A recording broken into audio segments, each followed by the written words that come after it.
ஒவ்வொரு வருஷமும் ரிப்பப்ளிக் டே பரேடில் டிஆர்டிஓ அவங்களுடைய அட்வான்ஸ்டான டிஃபென்ஸ் ப்ராஜெக்ட்ஸை டிஸ்ப்ளே பண்ணுவாங்க. அந்த வகையில் இந்த தடவை டிஆர்டிஓ டிஸ்ப்ளே பண்ண போகிறது லாங் ரேஞ்ச் ஆன்டிஷிப் மிசைல்ஸை.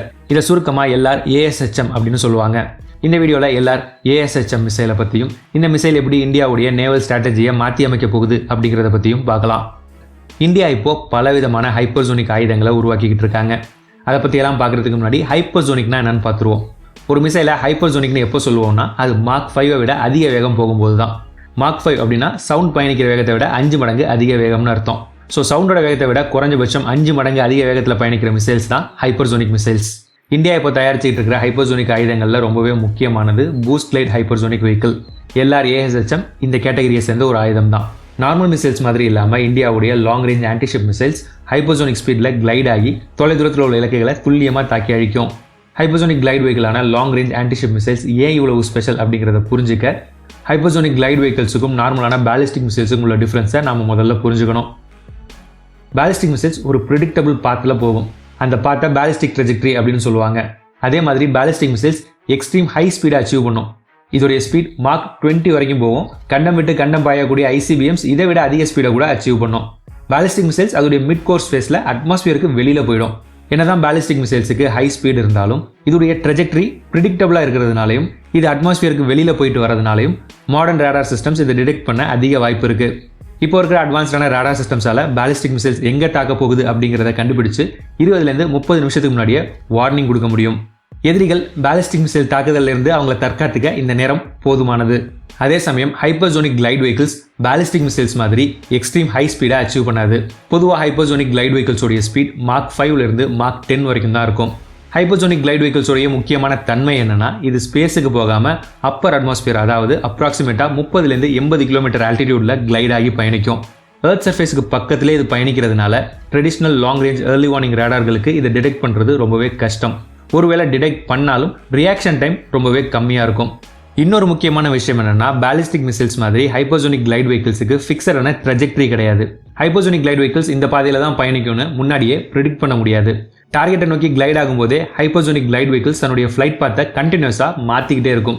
இதை தான் மனுவரபிலிட்டி அப்படின்னு சொல்கிறாங்க. எக்ஸாம்பிளுக்கு ஒரு ரேடார் சிஸ்டம் ஹைப்பர்சோனிக் கிளைட் வெஹிக்கிளை லாக் பண்ண ட்ரை பண்ணுற டைமில் அந்த கிளைட் வெஹிக்கிள் தன்னுடைய டைரக்ஷன் வெக்டரை சேஞ்ச் பண்ணிடும். ரேடார் அந்த புது டைரக்ஷன் வெக்டரை லாக் பண்ண ட்ரை பண்ணும்போது ஹைப்பர்சோனிக் கிளைட் வெஹிக்கிள் மறுபடியும் தன்னுடைய பாதையை மாற்றிடும். இதனால ஹைப்பர்சோனிக் கிளைட் வெஹிக்கிள்ஸை டிடெக்ட் பண்ணுறது இன்னைக்கு இருக்கிற மிசைல் டிஃபென்ஸ் சிஸ்டம்ஸுக்கு ரொம்ப பெரிய சவாலாக இருக்குது. ஹைப்பர்சோனிக் கிளைட் வெஹிக்கிள்ஸ் கிட்ட இருக்கிற இன்னொரு முக்கியமான விஷயம் பிளாஸ்மா லேயர். சர்ஃபேஸை ஒட்டி ஹைப்பர்சோனிக் ஸ்பீடில் போகும்போது உருவாகிற எக்ஸ்ட்ரீம் ஹீட் கிளைட் வெஹிக்கிளை சுற்றி ஒரு பிளாஸ்மா லேயரை உருவாக்கும். இந்த பிளாஸ்மா லேயரில் அயனைஸ்ட் ஏர் இருக்கிறதுனால இது சில எலக்ட்ரோ மேக்னெட்டிக் வேவ்ஸை அப்சர்வ் பண்ணிடும்.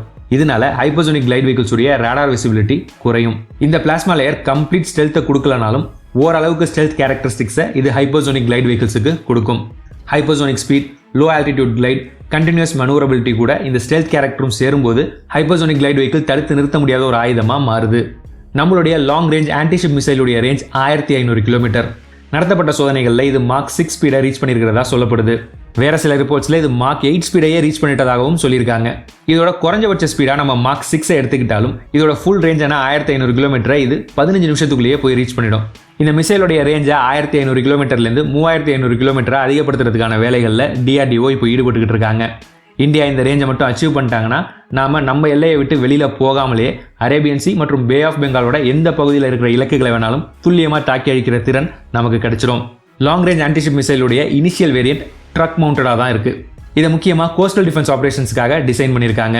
இதை நம்மளுடைய கடற்கரைகளில் டிப்ளாய் செஞ்சதுக்கு அப்புறம் எதிரி கப்பல்கள் நம்ம பக்கத்தில் கூட வர முடியாது. இந்த மிசைலோட ஷிப் லான்ச் வெர்ஷனையும் ரெடி பண்ணிட்டு இருக்காங்க. இந்த ஷிப் லான்ச் வெர்ஷன் வந்ததுக்கு அப்புறம் லாங் ரேஞ்ச் ஆன்டிஷிப் மிசைலை நம்ம போர்க்கப்பல்கள்ல இருந்தே ஏவ முடியும். இது இந்த மிசைலுடைய ரீச்சையும் ஃபிளெக்சிபிலிட்டியையும் அதிகப்படுத்தும். லாங் ரேஞ்ச் ஆன்டிஷிப் மிசைலில் கோல்ட் லான்ச் டெக்னாலஜியை யூஸ் பண்ணுறாங்க. அதாவது இந்த மிசைல் சீல்டு கேனிஸ்டர்லேருந்து எஜெக்ட் ஆகிட்டு கொஞ்சம் தூரம் போனதுக்கு அப்புறம் தான் இதோடைய பூஸ்டர் இக்னைட் ஆகும். இது மாதிரி செய்கிறதுனால லான்ச்சஸுக்கு எந்தவித டேமேஜும் ஆகாது. அது மட்டும் இல்லாமல் சிஸ்டமுடைய சேஃப்டி மற்றும் மொபிலிட்டி ரொம்பவே அதிகமாகும். யூஸ்வலாக ஹை அண்ட் ஸ்ட்ராட்டஜிக் மிசைல்ஸில் பயன்படுத்தப்படுற அட்வான்ஸ்டான டெக்னிக் தான் இந்த கோல்ட் லான்ச். இந்தியாவோட லாங் ரேஞ்ச் ஆன்டிஷிப் மிசைல்ஸுக்கு ஏர்கிராஃப்ட் கேரியர்ஸ் உட்பட எல்லா விதமான போர்க்கப்பல்களையும் தாக்கி அழிக்கிற திறன் இருக்குது.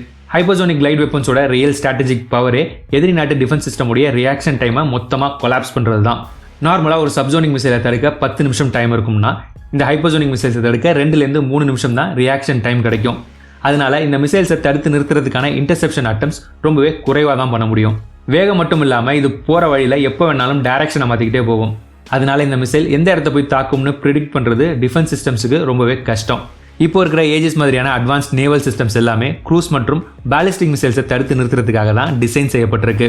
ஸோ மார்க் 6 ஸ்பீடில் திசையை மாற்றிக்கிட்டே வர இந்த மிசைலை இன்டர்செப்ட் பண்ணுறது இப்போ இருக்கிற டெக்னாலஜிக்கு ஒரு பெரிய சவாலாக இருக்கும். ஓவராலாக பார்த்தா நம்மளுடைய லாங் ரேஞ்ச் ஆன்டிஷிப் மிசைல் வெறும் ஒரு புது மிசைல் மட்டும் இல்லை, இது இப்போ இருக்கிற நேவல் டிஃபென்ஸ் செட்டப்புக்கே ஒரு பெரிய சவால். இண்டோ பசிபிக் ரீஜனில் யார் பெரிய ஆள் அப்படிங்கிற போட்டி இந்தியாவுக்கும் சைனாவுக்கும் நடுவில் இப்போ நடந்துகிட்டு இருக்கு. இந்த போட்டியில் நம்மளுடைய டிஃபென்ஸ் பிளானர்ஸ் ரொம்ப வருஷமாக ஒரு பெரிய குறையை ஃபீல் பண்ணிக்கிட்டு இருந்தாங்க. எதிரி நாட்டு போர்க்கப்பல்கள் நமக்கு பக்கத்தில் வரதுக்கு முன்னாடியே தொலை தூரத்தில் இருக்கும்போதே அந்த கப்பல்களை தாக்குற அளவுக்கு நம்மக்கிட்ட சரியான மிசைல் எதுவும் இல்லை அப்படிங்கிறது தான் அந்த குறை.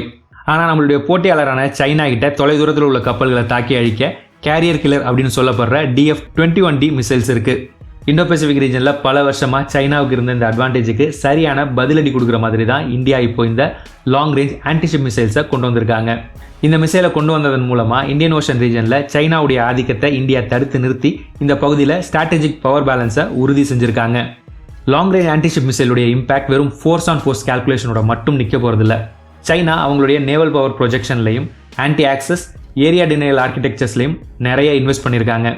ஏதாவது ரீஜனல் கான்ஃப்ளிக்ஸ் வந்தால் வேறு பவர்ஸ் உள்ளே வராமல் தடுக்கிறதும் மேரிடைம் ஸ்பேஸை டாமினேட் பண்ணுறதும் தான் சைனாவுடைய எய்ம்.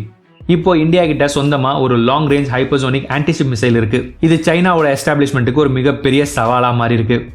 இந்தியன் ஓஷன் ரீஜனுக்குள்ளே வர எல்லா எதிரி நாட்டு கப்பல்களும் இப்போ இந்த மிசைலுடைய ஸ்பீட் அண்ட் ரேஞ்சை நினச்சி பயப்படணும். ஏன்னா இந்த மிசைல் அவங்களுடைய ஷிப் ஆன் டிஃபென்சஸை மொத்தமாக ஓவர்வெல்ம் பண்ணுற திறன் கொண்டது. முக்கியமாக இந்த மிசைலுடைய ஸ்டாண்ட் ஆஃப் ரேஞ்ச் காரணமாக இந்தியன் ஃபோர்ஸஸால் நம்ம எல்லைக்குள்ளே இருந்தபடியே இந்தியன் ஓஷன் ரீஜனில் உள்ள மேரிடைம் சோக் பாயிண்ட்ஸ் மற்றும் சி லைன் ஆஃப் கம்யூனிகேஷன்ஸை தாக்க முடியும். இந்த மிசைலுக்கு இருக்கிற ஸ்டாண்ட் ஆஃப் ரேஞ்சின் காரணமாக நம்ம மேலே எதிரி திருப்பி தாக்குற கவுண்டர் ஸ்ட்ரைக்குக்கான ரிஸ்க் ரொம்பவே குறைவு. ஃபிக்ஸ்ட் இன்ஸ்டலேஷன்ஸை விட mobile shore based launches use பண்ணுறது இந்த மிசைல்ஸுடைய சர்வைவபிலிட்டியை இன்னமும் அதிகமாக்குது. ஏன்னா மொபைலாக இருக்கிறதுனால இந்த மிசைல்ஸை எங்கே வேணாலும் மறைச்சிக்க முடியும். டாக்டிக்கல் கண்டிஷன்ஸுக்கு ஏற்ற மாதிரி இதை ஈஸியாக ரீபொசிஷன் பண்ணிக்க முடியும். ஓவராலாக பார்த்தா இந்த மிசைல் இந்தியாவுடைய தற்காப்பு பலத்தை ரொம்பவே ஸ்ட்ராங் ஆக்கி அரேபியன் சி மற்றும் பே ஆஃப் பெங்காலில் வர எதிரி கப்பல்களுக்கு எதிராக ஒரு தரமான அஃபென்சிவ் ஆப்ஷனை இந்தியாவுக்கு கொடுத்துருக்கு. இந்த மிசைல் நம்ம கிட்ட இருக்கிறதுனால இண்டோ பசிபிக் ரீஜனில் இந்தியாவை பார்த்து எதிரிகள் பயப்படுற நிலை ஏற்பட்டிருக்கு. புதுவெளியில் இருக்கிற டேட்டா வச்சு பார்த்தா இந்த மிசைல் இது வரைக்கும் 2 தடவை சக்ஸஸ்ஃபுல்லாக டெஸ்ட் பண்ணியிருக்காங்க. இப்போ இந்த மிசைல் லிமிடெட் சீரிஸ் ப்ரொடக்ஷனில் இருக்குது, அதாவது ட்ரையல்ஸுக்காக தயாரிக்கப்பட்டுக்கிட்டு இருக்கு. இந்த மிசைல் சர்வீஸில் இணைஞ்சதுக்கு அப்புறம் இந்தியாவுடைய ராக்கெட் ஃபோர்ஸ் இதை ஆப்ரேட் பண்ணுவாங்கன்னு எதிர்பார்க்கப்படுது. எதிர்காலத்தில் இந்த மிசைலோட லேண்ட் அட்டாக் வேரியண்ட்டையும் உருவாக்குற திட்டம் நமக்கு இருக்குது. இந்த வீடியோவை இவ்வளோ நேரம் ஃபுல்லாக பார்த்ததுக்கு ரொம்ப நன்றி. இந்த வீடியோ உங்களுக்கு பிடிச்சிருந்தா இந்த வீடியோவை லைக் பண்ணுங்கள். வீடியோ பற்றின உங்களுடைய கருத்துக்களை கமெண்ட்ஸில் சொல்லுங்கள். இதே மாதிரி நிறைய வீடியோஸ் பார்க்க இந்த சேனலை சப்ஸ்கிரைப் பண்ணிக்கோங்க. இந்த சேனலை சப்போர்ட் பண்ணணும்னு நினச்சிங்கன்னா ஜாயின் பட்டனை ப்ரெஸ் பண்ணி சேனலில் மெம்பராக சேர்ந்து சப்போர்ட் பண்ணுங்கள். இந்த வீடியோவை இதோட முடிச்சுக்கிறேன். அடுத்த வீடியோவில் உங்களை பார்க்குறேன். தேங்க்யூ, பாய்.